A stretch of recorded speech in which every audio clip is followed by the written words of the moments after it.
Hey, what's up, guys? What's up, everyone? Sports Talk with Rashid and Barrick. We're back. We're back and ready, better than ever. What's going on with you, brother? How you doing, man? Hanging out, man. Hanging out with you. You know, we're getting this thing done today. Looking good. How's the fam? Fam is good. Yours? Hanging in there, brother. Hanging in there. Strong today, man. All right. And by the way, you know, we wanted to jump into the playoff scenario today. But, you know, we have some very important games that's on the line tonight, so we really can't break that down just yet. But we'll get to that hopefully by the end of this telecast. And the reason why we really can't jump on things too much because we got this Magic Johnson thing going on today. And we all know what happened in Tinseltown. Last night, Mr. Johnson broke the news. He did an impromptu news conference.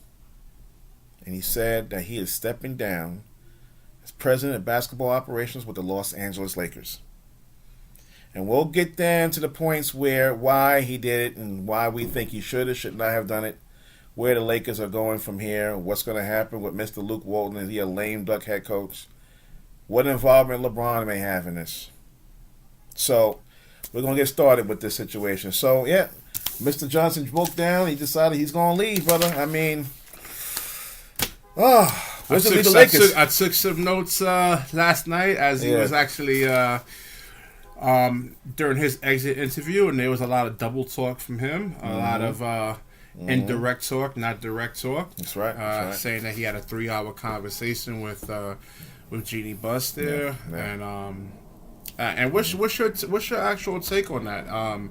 He had a 3-hour conversation with Jeannie Buss and abruptly resigns the following morning and the following night, right? Following night, and doesn't say anything to her.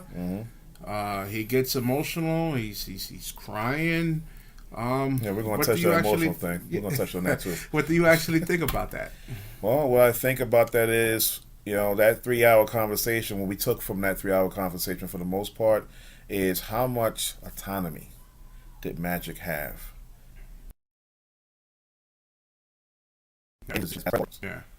Now, he was told he had complete autonomy when he accepted the position.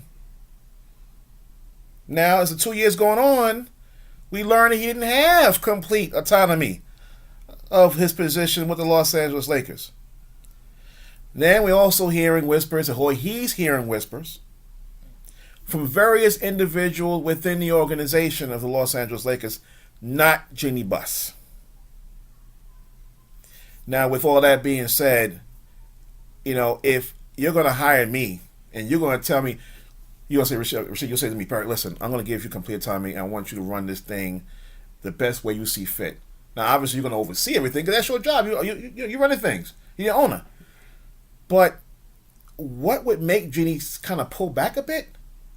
We don't know. I think she says, yes, you do have complete autonomy, but she probably Magic felt like he was, made him feel real guilty. Oh, you have to do what you have to do, but I love Luke Walton. I guess Jeannie's letting her emotions get the best of her in this case here. Yeah, but we don't know how bad Magic felt about Luke or how good he felt about Luke. You know, we know LeBron is like, well, I like him as a person. He looks like a good coach. We know how Magic felt. You during the meeting with LeBron James in Los Angeles, he never brought Luke Walton to the meeting. You know, that set a bad precedent right there. That's one thing too, and you got to look at that and say, yeah, you know, we got a big problem, you know, with how things are being ran. We got a big problem about where we think this team's going to be in the next 3 or 4 years. And 3 to 4 years is kind of where you saw it when they first met, because this year was the beginning of a 4-year deal with LeBron. Yeah. But we don't want to touch LeBron just yet. I do think LeBron has some involvement in a small way. We'll touch on that in a few.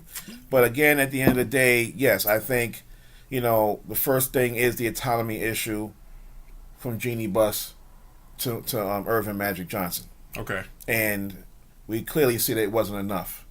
All right. During his exit interviews, he's not saying anything positive about Rob Pelinka. We hear him chirping about the Lakers having a great future. They're a player away. That's right. I don't know what player they're talking about. Tell me what player they're talking about. He's a player. They're a player away. But why do they keep saying they're a player away? Who's the player? It's not AD. He's still in New Orleans in the Smoothie King Well, Arena. I think Smoothie King Arena. Nice name for I arena. think they're under the assumption that that AD will actually come, just like how they thought Paul George would actually come over there. Oh, that's right, Paul George. Yeah. Magic has some problems with the Paul George issue. It's called tampering, and he got charged about what I think. I don't think it was it with Paul George though? Yeah, it was with Paul George. It was with Paul George. Yes, right? sir. Yeah. And it was also with Giannis. Ooh. 2 tampering issues you got fined for. Paul George first, then Giannis second. Okay. Now, there wasn't anything that happened with the AD issue because that AD issue, it came out so fast that no one had a chance to stop it and put the clamps on it. And New Orleans wasn't feeling it. They felt disrespected by it, obviously.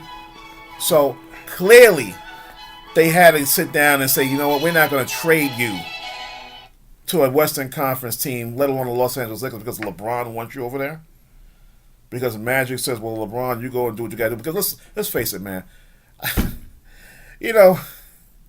Magic's only ace in the hole was LeBron James. LeBron, can you lure and attract So you actually agents? think that LeBron was coming over there regardless with or without Magic because he's in this mobile stage? Yeah, I do. He has businesses. He lives in L.A. Yeah. He has things looking forward to. And that's another thing we got to touch on another day as far as what LeBron has going on. Now, we also realize he has to get this whole thing going on with Space Jam 2. Okay. And that's probably he was trying to get Giannis, and that's another thing. He was trying to lure Giannis, and Giannis said, "Listen, I'm focusing on basketball." Giannis, very good. Congratulations to you, brother, because you were one of the best basketball players in the NBA, and because of you and Middleton and them boys and Brook Lopez, you guys have breathed fresh air into the NBA. 60 wins, best record in the NBA basketball. You're probably going to have the coach of the year. You're probably going to have the MVP of the year on that team.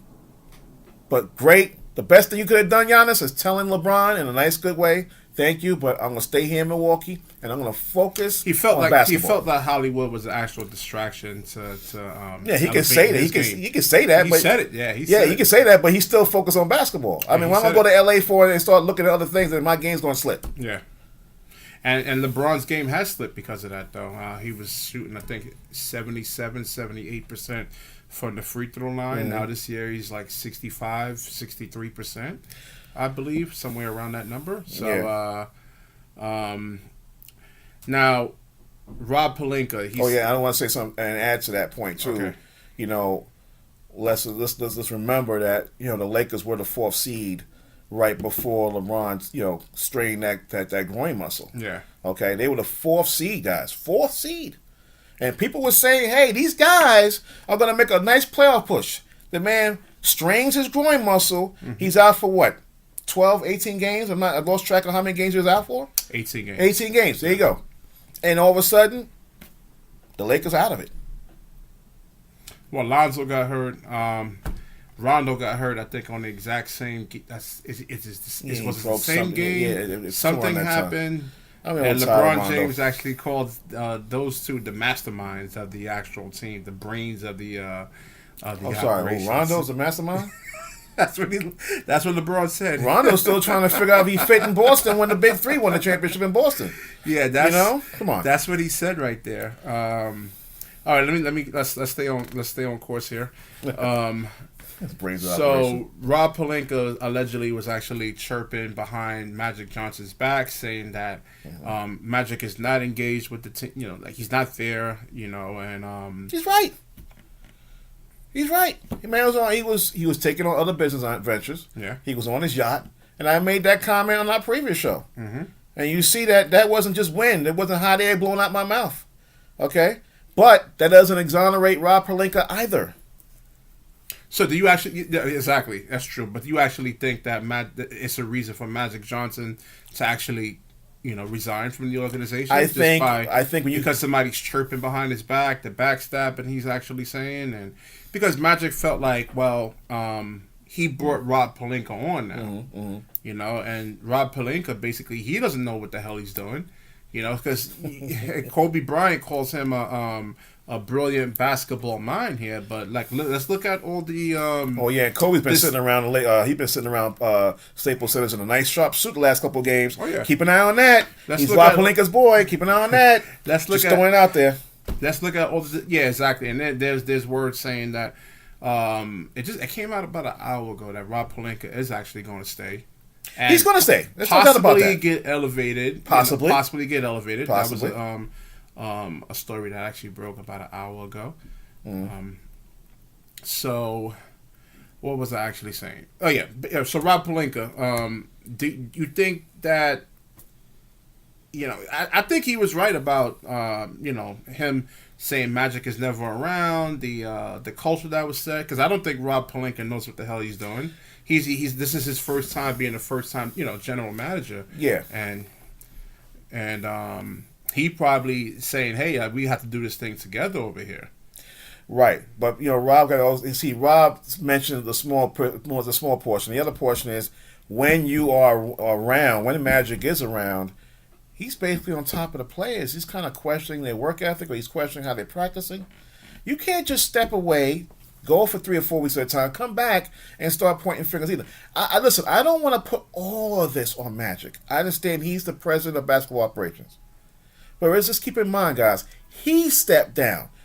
Jeannie Buss didn't ask him to leave. He decided to leave. What do you actually think about the timing of this, though? Timing wasn't too good either, because... See, first and foremost, you wait to the beginning, the very beginning of the last game of the season because you want to put the Lakers on blast. Yeah, you want to put the Lakers on blast. Okay, he knew what he was doing. He took an impromptu press conference, and he did it the night before the second of the last game. And take this into account. This also interrupted a great evening in basketball. Dirk Wade and Dirk Nowitzki. Two ceremonies, yes. 2 ceremonies in different locations in their last home game. Both of them dropped 30 points apiece, and their teams won. And they got overshadowed with this Magic Johnson thing. Now, listen, I'm not going to go out there and say Magic put a whole 4 process in this. He said he's depressed about not being able to actually tweet about that. But you actually do this when you actually knew that they were going to get celebrated. But he was pissed off with the Lakers situation. He was pissed off. He was pissed off that people was chirping behind his back. He was pissed off that people saying he do a good job. But Magic, you wasn't doing a good job. Everybody's going to chirp behind your back, though. That's especially him being a celebrity figure as he is. People are going to talk about him. They're going to say bad things. They're going to actually say good things. Yeah, but it's the same Magic Johnson who's a head coach of the Los Angeles Lakers. For the last 15 games of the season, he lost 10 in a row. Who quit? Magic walked out the door. He walked out the door. It's the same Magic Johnson. Byron Scott said that he's not a quitter. It doesn't matter what he say. You was ex-teammate. You're supposed to have his back. You're supposed to have his back. But the facts are what they are. This is the second time you stepped down. Is Byron Scott biased, you think? You know what? Listen, I do think listen, you know what? Byron Scott, to me, I respect Byron Scott. He's a very intelligent guy. Played the game of basketball extremely well. He was one of the reasons why the Lakers won those championships. Let's not even go against Byron. He even helped coach your team, the New Jersey Nets at the time. Okay? They didn't do too bad with him at the helm. Okay? They didn't do too good with him at the helm. But I'm sorry, did they not reach the NBA Finals twice with this man at the helm? I think it was Jason Kidd. But okay, we want to know who the head coach was. Byron was there. Let's stay on topic. All right, but I respect what Byron has to say. You have to give Byron the benefit. If he's saying this man's not a quitter, you hung around this man. You played ball with him. You shared private times with this man. If you say he's not a quitter, then he's not a quitter. But what I'm saying publicly, say something different. Right. Yeah. What I'm saying publicly is when you was a coach of the Lakers, things weren't getting kind of hairy. You stepped down. Things are getting kind of hairy now as you being president of basketball operations. You step down. All right, how do you feel that Magic Johnson couldn't tell Jeannie face to face? Because he didn't want to have to look her in her eye and see the hurt in her eyes when he's beginning to unfold the problems of what is leading to his decision to walk away. Yeah, I think this is actually... I think that's terrible. This is a good thing that Magic Johnson actually left. They can get somebody in there that knows what they're doing. They didn't construct the team properly around LeBron James. He let Brook Lopez go. He let he let Julius Randle go on a rookie contract. So even if you sign him, let's say if you're going to extend Julius Randle, I'm sorry. It's not going to really affect them salary cap wise. So I don't know why they just. You got a lot of. They could have made him a qualifying offer at least for one more year. because it wasn't guaranteed that all these guys wasn't going to come to Los Angeles. Most of these basketball contracts, you get the first 4 straight up, the 5th is an optional. So you could have done that with any one of these guys. Well, right they're now, rookie deals. This is they rookie deal. year. Yeah, it's a rookie deal. But I'm Yeah. saying right now, the guys he has on his team now, all 1-year deals. Yeah. You Well, those know, are the vets. But they are on vet minimum deals. We're talking about Julius Randle. Okay, so we're talking about Julius Randle, we're talking about D'Angelo Russell, we're talking about the whole situation. We're talking about Larry Nance Jr. in Cleveland. Yeah. Okay? You could have kept all these guys here, along with Kuzma, along with Ingram, and you could have built this foundation here. Excuse me, Brooklyn Nets fans are probably happy that he screwed up the whole trade and sent D'Angelo Russell to Brooklyn, but he could have kept him there too, amidst the little personal issue they had back at that time. And you would have a solid team right now. I don't think Magic Johnson wanted to actually develop. I think that's the whole thing. He was going for. It's not his job to develop them. It's not his job to do it. It's his job to put the right person in place to develop them. Well, he actually likes to develop. He says Ben Simmons had called him and actually said, I want to, help. I want you to help me to work on my game. Well, that's working. He can't shoot. Ben Simmons can't shoot. That's his only problem. That's a big problem. So it's a big problem. But anyway. Magic Johnson wasn't a great shooter either. So what is it that he's going to teach Ben Simmons though? You know what, man? You know what? I'm gonna tell you something. First, you know what's wrong for me to even laugh about that because Magic's a good man. Okay, listen. The bottom line is this. I know you don't see it that way, but I'm gonna tell you why. Because he got people outside the game of basketball like Serena Williams, who's been busting the hub on the tennis game. Has she not? She has. Has. She's going to him for mentoring. She goes to him for mentoring, and she's willing to put him on her team to help her along.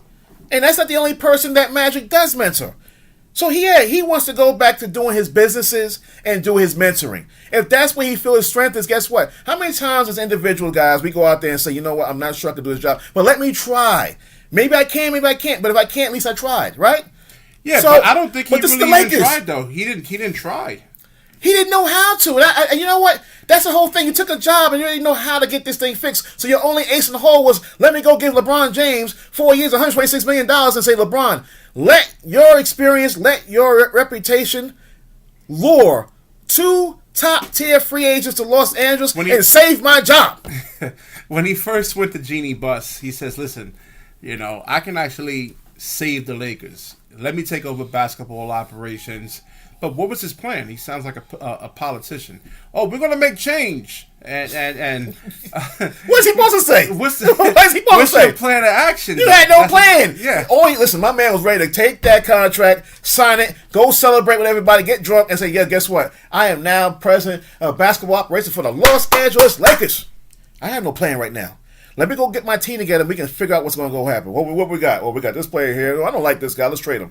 Well, you know what? I'm not too sure I want to deal with this guy. Let's trade this guy. There you go and sign LeBron. Okay, this is going to be my answer. So the first half of the season, even though you're playing well, the AD situation gets out of hand. Yeah. It's got mishandled altogether. Okay? The worst thing that could have happened to the Lakers is LeBron got hurt. And a friend of mine asked me, what was the official beginning of the end? I said the official beginning and I talked to my friend about. I said, listen, the official beginning of the end was the tampering issue with AD. It wasn't handled right. And even if the Lakers had made the playoffs, we know Luke Walton would have been a lame duck anyway. But he said he felt bad about firing him, though. He said he didn't really want to do that in his heart. There's more double talk now. It's double talk. I don't want to do it in my heart. What's the reason for getting rid of Luke Walton anyway? Luke Walton was coaching a team that was 4th seed in the playoffs before your top player got hurt. Yeah, what do you actually think about Luke Walton's coaching style? I think Luke Walton relates very well to the player since he's not too far away from being a player. Okay, how many years has he been since he retired? Well, 3 or 4 years now? Yeah. 4 or 5, yeah, something like that. He's not too far away. He remembers what it was like to be a ball player. Yeah. Okay? He remembers that. He relates very well with the ball players. And I think a lot of players have nothing but good things to say about Luke Walton. We don't hear much coming from LeBron, though. I like to hear a lot from LeBron in regards to what you think about your current head coach. Well, there was a player development issue. Did you see Lonzo Ball peak from year 1 to year 2? I've seen his jump shot get a little bit better. Okay. He put a little bit more arc in his jump shots. Okay. But we could listen. Mr. Ball he was turning out to be a good passer. Ran the floor very well. Wasn't a good P&R passer. Well, Hey, listen, these things had to come. He's talking about development, right? Okay, these things are going to come along. Yeah. All right, and still don't see the man going to be. He's not going to be sent away from the team. He's going to be on that team next year. He's going to be on that team next year. Well, we don't know that. We can't say that definitively. Where are we going? Where are we going? You don't have a basketball president of basketball operations. We pretty much know Luke Walton's going to be gone. All right. So if Rob Pelinka gets elevated to that position, then you need a new GM. Well, who's to say who's to say that Rob Pelinka doesn't get elevated to that position? That's the thing. I do think it's a great possibility. We don't have definitive names right now who Jeannie's decided to look at. So my thing is going to be this. Can Jeannie Buss decide, let's go out and get the right guy for the job? Let's not go out and get the star-studded guy. All right, so this is my next question over here. Do you actually think that LeBron may have an indirect role in this? You know, and not with Magic Johnson, but let's say with Jeannie. Because I know there was a lot of coaching names being thrown out there. You had Jason Kidd, you had Jawan Howard. Mm-hmm. You had Tyronn Lue. And Tyronn Lue. It looks Tyronn Lue want more money because he had a heart attack last time he dealt with him. Exactly. And it looks like that maybe Jeannie didn't want Tyronn Lue, and LeBron does. And then Magic probably he doesn't want Tyronn Lue, and he probably wants his guy. I think it's a lot. I think it was just way too much for him. You think it's way too much for him? For LeBron? Listen, he's used to he's used to having people say yes to him all the time. He had a problem with Dan Gilbert. That's why he left Cleveland in the first place. Yeah. So now everybody kisses his butt. You know? Not everybody kisses LeBron's butt, but then guess what happened? Him and Dan Gilbert got back together and said, listen, let's get this together. And he came back to Cleveland, and look what happened. Yeah. All right, that's not kissing his butt. That's just saying, listen, I know you need me, I need you. Let's go. Let's try to figure this out. Is Jeannie Buss saying that to LeBron? No. I don't think so. Here's the thing, though. To your question, is LeBron indirectly responsible? Yes. Yes, he is. Yes, he is. Because I do think at some point him and Jeannie Buss had a conversation. Now, did that conversation was most directed towards Magic? Was it most directed to Rob Pelinka? Was it most directed to Luke Walton? We already know he's not very happy with the guys he's playing with. Right? He made that clear early this season when the AD thing came out. So if he can say that about his teammates, what else is he saying about somebody else? That's just my thinking. So, with this going on the way it is, yeah, I think he has something to say. I don't know if he threw names out there about head coaching. But to sit there and saying something about Pelinka or Magic, I don't think LeBron stepped that far over the pond to do that. I don't think he did that, no. I think he had a lot to say about his head coach because that's probably where his word does have a little power, is who he wants coaching the team. But who's running things? He don't have that much to say. That's Jeannie's job. But the thing is, LeBron is a brilliant basketball mind, so to say. Mm-hmm. Yeah. So who's he going to bring in that actually knows more about basketball than he does? Well, he pretty much actually plenty guys. He pretty much actually does what he wants anyway. They have video of LeBron actually ignoring play calls from Luke Walton. Mm-hmm, mm-hmm. They have that. He did that with Tyronn Lue too. Yeah, he did it with Tyronn Lue. Mm-hmm. So it's like when he was with Miami, he didn't like Eric Spoelstra. Mm-hmm. I'm sorry. Who was basketball operations? Who was the president of basketball operations over there? It was Pat Riley. Okay, but he was trying to get Pat Riley to coach. Yeah, Pat wasn't doing it. And Pat Riley says, "Hey, listen, I have a great coach right here." He stood pat. And he didn't give in to the right. Well, that's my whole point. My whole point is that you're not going to take it that far because Pat Riley said, "This is our guy. This is our guy. This is my guy. He's coaching the team. Take it or leave it." Yeah. Where did LeBron go? He went right back to Cleveland. Had a nice little talk with. This is when he first got there. I'm talking about. Yeah, but I'm just saying he was there for 4 years. Yeah, right. But as time goes on, you start to realize how much wiggle room you have. Yeah, you have wiggle room in Cleveland. You damn sure got wiggle room. Well, the way Wade and Bosh was breaking down. Bosh was having a medical issue. Yeah, Dwayne Wade. Yeah, he clearly said, "I'm going to start deferring a lot of the offense to LeBron." He came public with that. Yeah. Okay, but I think LeBron was in the same situation he was before he left Cleveland the first time, where the offense was coming through him. See, that's the thing I talked about with my friend as well. My problem with LeBron is he wants the offense to go through him, but sometimes when all that responsibility falls on your shoulder, it's tiring. Yeah. It gets tiring. Yeah. It got tiring in Miami. It got tiring the first stint in Cleveland. Well, that's what Magic wanted. I mean, that was his first thing. He said, we're going to bring in guys that can actually handle the ball. And that's all you've been hearing. Yeah. Can we bring in guys that help LeBron? Because that's an indirect way of saying LeBron's starting to get tired. I cannot run the offense 100% through me. I mean, not like Harden is doing in Houston, okay? But, this is kind of where LeBron is. He was showing signs of that his second stint in Cleveland. He was showing signs of that in Miami. Okay? It was before it was three guys, and somehow it just wound up being just LeBron. Yeah. It went to Cleveland, same thing. He had support, and then somehow it just wound up being just LeBron. So now I'm in LA. Magic, give me some help. Okay, yeah, but I need you to help me get the help. I need you to help me get the help. Where's the help coming from? Nowhere. Nowhere. No one's coming there yet. And I think AD's the only guy that could possibly go there. But see, you have Klay Thompson as a free agent this summer. You think the Lakers get him?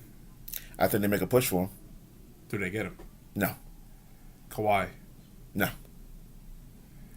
Kyrie? Yeah. Maybe. But there's a little possibility. But he said, "Listen, Kyrie said he'll stay if you want me to." Meaning that in Boston, if they give him that 5-year extension, I think it's about $200 million or something like that. Mm-hmm.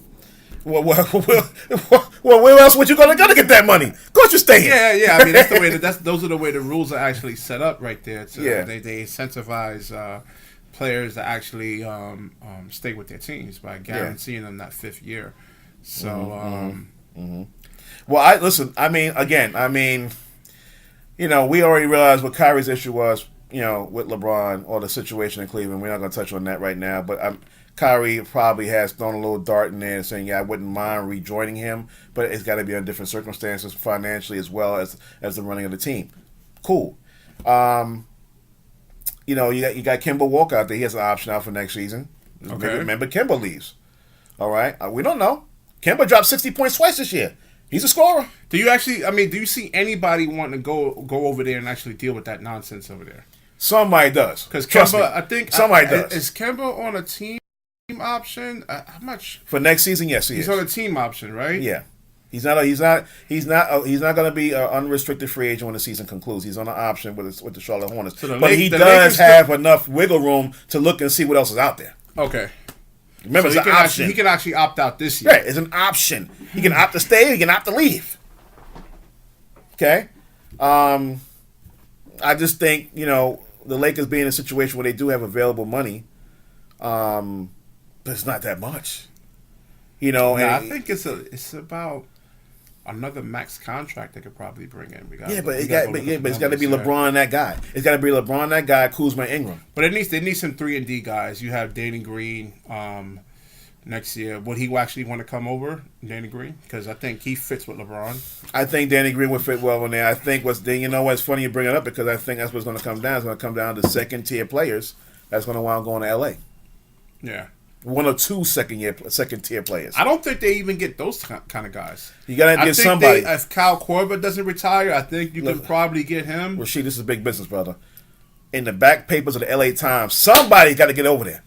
They got to win. If they can't win on the floor, they got to win the back papers, right? They got to do something. Somebody's got to sign over there to help LeBron. Somebody got to sign. I see them as that 2008 New Jersey Nets team where they had to sign Travis Outlaw to a $35 million contract. And there's an example of big business. They had to sign somebody. No, those are the rules. And the same thing with the Lakers when they had to sign Timothy Mozgov and Luol Deng to those horrible contracts because you have to spend the money. You have the cap space. You have to spend it somehow. Yeah, so everybody's blaming Kupchak for that, but when you're a trashy organization as the Lakers were, you wind up being the Knicks that has to sign a broken down Amari Stoudemire. It's a $100 million contract there. So Amari got that contract because Steve Nash. Nobody wanted him. Yeah, nobody wanted, but Steve Nash was feeding him them alleys and the pick and rolls. That's what I'm saying. Though. Well, when you're a bad organization, but the Knicks you have to do though. Okay, well that's okay. Then you prove my point. That's what the LA got to do. LA's got to go make a signing somewhere. Whether it makes sense or not, don't make a difference now because. You're not gonna get no top tier. Wait a minute. You think KD's coming over there? I don't know about that. He's going to the Knicks, man. KD said he 100. He allegedly say he's 100 New York. They always using the Knicks as some kind of prop to get somewhere, some leverage somewhere else. Yeah. But like I said, man, we got the postseason coming up. Listen, the Knicks look really good right now. The with the Lakers mess today, the Knicks look like a top flight organization today, man. Well, the Knicks still look. The Knicks are still trash in terms of how they're being ran. Listen, Steve Mills, them guys, I have faith in them. You got to get rid of that owner. Okay, at least Jeannie Buss is not the bad. She's not the problem. It's what's going on underneath Jeannie's the problem. Okay, in New York, it's the guy on top. But you're right. Right now, LA's mess right now is kind of covering up the Knicks mess right now. So, but not for long though. I tell you that now, much. You do have Kemba Walker, but does he actually fit though? What, New York or LA? No, Los Angeles playing next to LeBron because I don't see him as an off the ball. No, Kemba has to have the ball in his hands. He's a one-dimensional player. Yeah, Kemba has to have the ball in his hands. Yeah. But at least you get fired from Kemba from both ends of the floor. LeBron, listen. I just finished saying LeBron's got to start deferring. He got to do what Dwayne Wade did about 3 years ago. Listen, I got to defer to you. So maybe Kemba can fit if LeBron is willing to do that. He's still averaging 20. He averaged 20. LeBron averaged 27, 8 and 8 this year. Right. On a strained groin. LeBron's a great specimen, man. He's a great physical specimen, man. I've seen this guy's work out in the offseason. I mean, this guy grabbed... Yeah, it may have to get Kemba a car tire around this guy, man. I mean, this guy had a big truck tire around his waist with some chains on his shoulder. My man did the fireman walk down the street in the sun. That's how this guy works out. Yeah, I think if you get Lonzo Ball back next year, hopefully if he stays healthy, I wish you can get Clay because he's not a ball-centric player. I think that's a perfect fit right there. Clay moves Thompson, well without the ball. He moves very well without the ball. He doesn't look that athletic, but he's, laterally he can actually move his feet. He's deceptive, bro. Yeah, that's why I say he moves. I remember we had a private conversation. I said moving well with the ball. I always mentioned moving well without the basketball. Yeah. That's a big key in that's goal. What Clay does. Clay does that very well. Yeah. And he's a great spot-up shooter. He's a great curl shooter. Yeah. He comes off the swing. My man can hit all kinds of jump shots. In fact, I'm going to say it. I'm going to say it right here on YouTube. I think he's a better shooter than Steph Curry. Catch and shoot. His percentages is higher than Steph's. Yeah, well, catch and shoot a 3-point shooter, not like a off like pull up. Well, Steph creates off the dribble. Yeah. They're two different kind of shooters, guy. He can do the step back just like just Harden can do. That's what Steph could do. Yeah. But I'm saying when you look at the percentages, Clay's been hitting more of his shots than Steph has. He has, yeah. That's what I'm saying, guys. Yeah. That's what I'm saying. When I say he's a better shooter, it's by percentages. Yeah. Okay? Steph will take a shot from half court and hit it. Clay can't. Magic is saying that they're one player away. Who's the player? One player away from actually tell me who the player being is. a championship contender. Okay, who's the player? And I don't think they're linking AD there, but I don't think AD actually solves their. I don't even have AD. I know this is a hot take. I don't have him as a top. You never liked Anthony Davis. You never liked Anthony because you say because there's a lot of players I would actually take over AD. But he's a big man. He's a big man. What you expect this man? He can shoot the rock from outside. Yeah, but LeBron wants spacing though. He doesn't want a big man clogging the middle like that, getting in his way. I'm sorry, I mean what LeBron wants. Who's coaching? Who's coaching this team? It looks like LeBron, but you got to cater to LeBron's strengths though. I mean, you got to agree with that. Okay, LeBron's what, 33 years old now? 34. Okay. When his contract ends, how long is he going to be? 37, right? Yeah. Pretty much. Yeah, the player option, so like 3 more years with him. Okay, yeah. LeBron is going to be entering that final tier, that defer option. Listen, I know AD's not going to break down defenses from the top of the key for the perimeter, but he can shoot that rock from the outside. He can run the floor. He can defend. Do you want to bring it to LA? Listen, like I said, this goes to many parts of what we just finished discussing. It's getting him over there. That's that next tier player. It's that signing that you have to make. Mm-hmm. If he doesn't mesh entirely well with LeBron on the floor, you're going to have to take the lesser of two evils, so to speak, and bring him in. Because, like I said, Kawhi's not going to go there. Giannis is not going. Paul George decided a year ago that he's staying put. Okay? Kemba's a big question mark. KD, he allegedly says he's going to New York. Kyrie, if Boston offers me a max deal extension, I'm staying. Yeah. So you look at all these guys we're throwing at you. Klay Thompson's the only unrestricted free agent coming out who hasn't set up down on West. Yeah, we're going to get into that. Clay's quiet. We're going to get the the 2018 free agents, and we're going to actually see who's available, who would actually fit with the Lakers. Me personally, I don't think they get Danny Green. I don't think they get all these guys. I just don't think they got, they're going to come over to the Lakers. Truth of the matter is, right now, you can't make any kind of speculation of what they're going to do because they got to have people in place. It's one thing if you're a circus and you're winning, but you're a circus and you're losing. Well, you can't be a circus and win in any league. I mean, you may be able to get some games because you may have all that talent on the team, but I have never seen a circus. About attractive free agents to actually come over there. Yeah, well, that's why nobody comes to the Knicks because they see it as a circus. Sacrifice, man. Like I said, if I'm going to come to a bad team, you're going to have to really overpay me. You can't ask me to come and take a discount to play with you, and then in a state like California, that's like, really one of the highest state taxes in the country. Oh, yeah, but you can get a job there after you finish playing ball. Man, that's a big law right there. If you have that type of personality.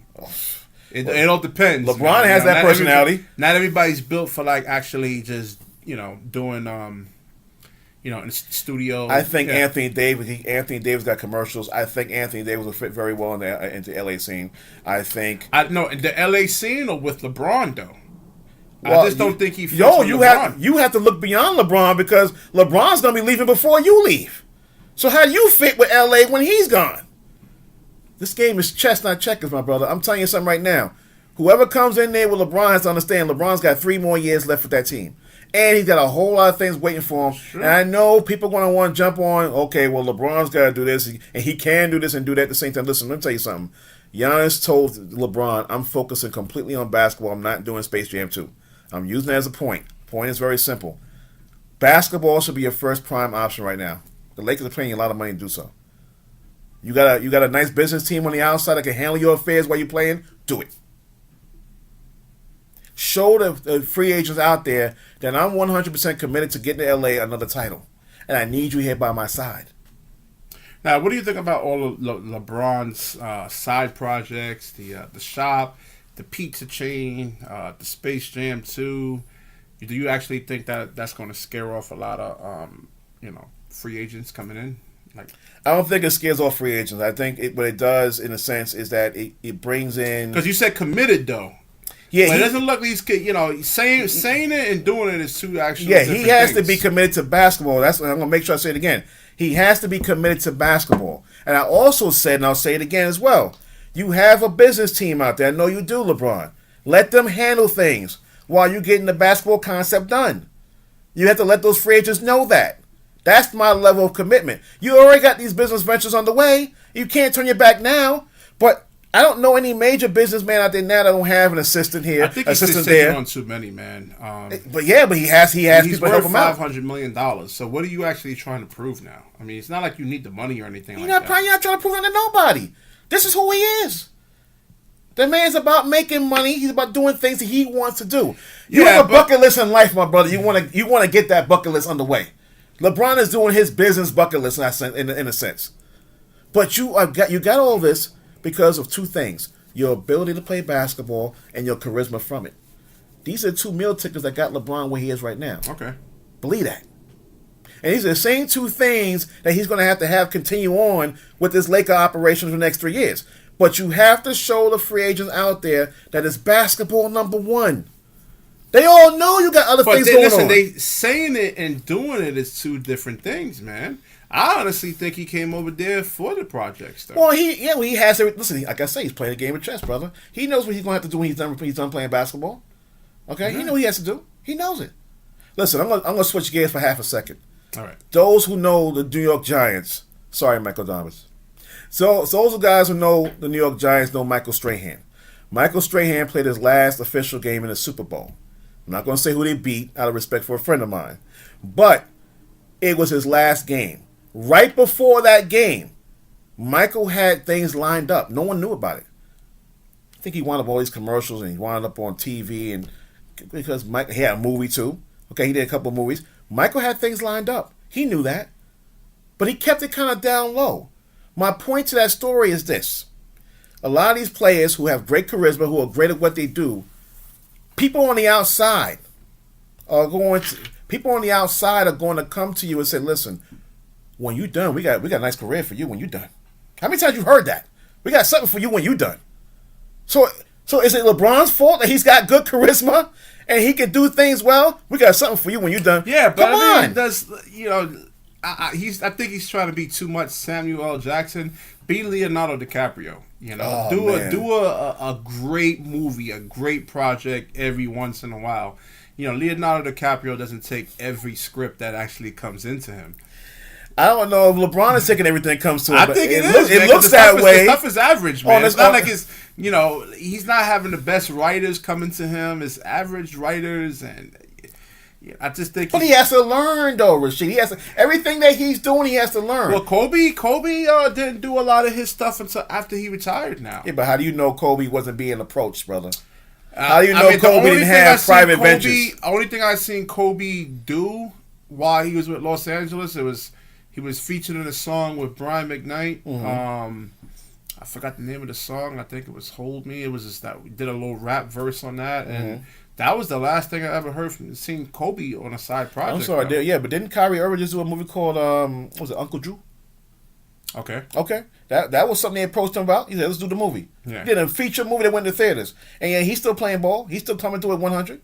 You can still do it and have ventures on the outside. He's a knee injury away to being like a doesn't matter. We're not talking about his injury. He has to be committed to his body. But we ain't talking about his possible. We know he's injury prone. Yeah. My point is that he's done something that he was approached to do. He's done it, and he's still focused on basketball. And I'm saying LeBron could do the same thing. LeBron, you got to tell people on the outside, these particular free agents who's like got one eye and one ear to the grind, and listen and see what you're going to do.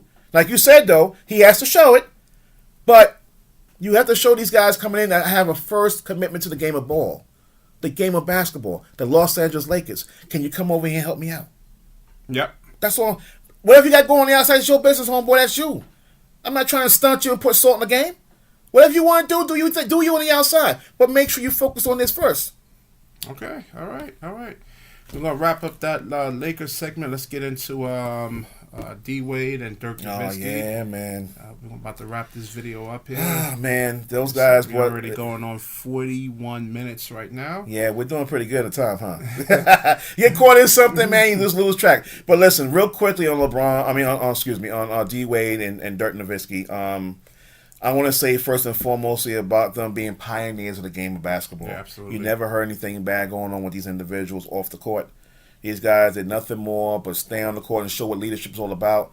Consistency. Being true ambassadors to the game. Yeah, exactly. And they especially Dirk changing the. They say Steph Curry, but you can actually say Dirk Nowitzki. You put him at the 5. These big centers aren't going to actually be able to get out to him on the 3-point line, and it forces you to kind of somewhat go small and eliminates the. You still have a big, like let's say if Charles Oakley was still playing, he could still play. You just don't want to have 2 Charles Oakley types in the game. That's right. So that's right. Listen, I'm gonna tell you something though.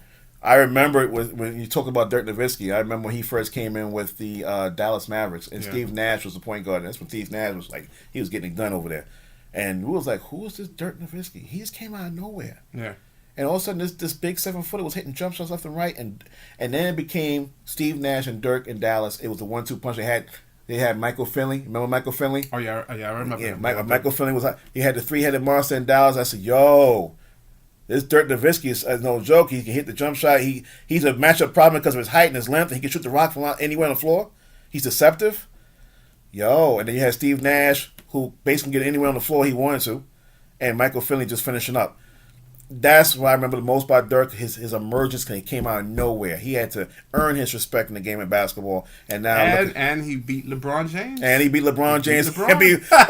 Dwayne Wade was on that team. They won that team too. Yeah, they beat him in 6 games, so I remember 4-2. He had Jason Terry and them boys on that team with him. Jerry Stackhouse, my boy from North Carolina, because I'm a big UNC guy. But that's what I remember most about Dirk. Now what I remember about Dwayne Wade is that I go as far back as the University of Marquette. And I remember he's doing something like John Morant's doing. He was high flying at Marquette. And I knew he was going to be a top 10 guy. Miami took him. We didn't know what kind of play he was going to be on the NBA level, man. He just took off. And Shaq decided, I'm going to Miami to play with this guy, Dwayne Wade. And I remember he said that. Yeah. Guess what happened? They won a championship. Yeah. They won a championship. Dwayne Wade has took off from that point on, and That's why I said my personal feelings about these guys is that we're going to miss them. NBA's going to miss them. Hopefully they can hang around the game at some other level. I'm sure the Dallas Mavericks will find something for Dirk to do. I'm sure Pat Riley will find something and for David. It was a beautiful celebration. Yes, exactly. In Dallas, yeah. You saw Gabrielle Union there holding the kids and all that, man. It was special, man. Yeah. I don't know if I was going to shed a tear, man, but I was clapping for him at least, man. It was good to see that because I saw this man play from the University of Marquette to now. If you didn't shed a tear, then you're not a true fan. I'm a true fan, man. Get out of here, man. Anyway, guys, listen, we're going to wrap this up. I just want to say, once again, thank you for giving us the views. We got more things coming up next on the next show. We're going to talk more about the playoff picture. We got to get to the NBA playoffs. Eastern and Western Conference That's right. playoff preview. That video will be Friday. Yeah. We'll have that ready for you guys. We're going to break every series down. We would actually do another video today, but it's not set yet in terms of the seeding. So yeah, we got some big games tonight. So, the 7 and 8 seed in the East is not settled. And the same thing goes with the number 2 seed is not even settled in the West. And Denver's not even having it locked down yet, so we don't know. Tune in tonight for NBA. Well, Houston blew that game against OKC because if they would have won, it would have been a 2 seed. Right? Yeah, OKC got to go down. The 2 or the 3 seed. No, OKC needed to stay in the 6th. Yeah, Houston would have won. They could have jumped to the 2nd seed, but Denver, and it can still happen tonight. If Houston wins, Denver loses. Houston's now the number 2. Denver's the number 3. Oh wow! Okay. Yeah, baby, that's the way it's gonna go. Okay. So, NBA fans, tune in tonight. You got 6 watchable games that's gonna basically have implications to the correct seedings in the playoffs, both the East and the Western Conference. So check it out, and we'll have everything ready to go on our next show on Friday. So once definitely again, like the video, subscribe to us. Yep. Show us some support. Show us some support, man. We putting our heart into this, man. You can tell by the way we talk, man. All right? Exactly. We're going to get better and better every show. Give us some time. We're getting it little by little, but a lot of things are happening in sports right now, too. We're not going to be like jump Magic on. Johnson. We're not going to just jump right in. Yo, man, leave Magic alone, man. He gonna hear the jokes left and right now, Anyway, guys, listen, thank you very much. You guys have a great day, great week, and we'll see you on the next show. All right.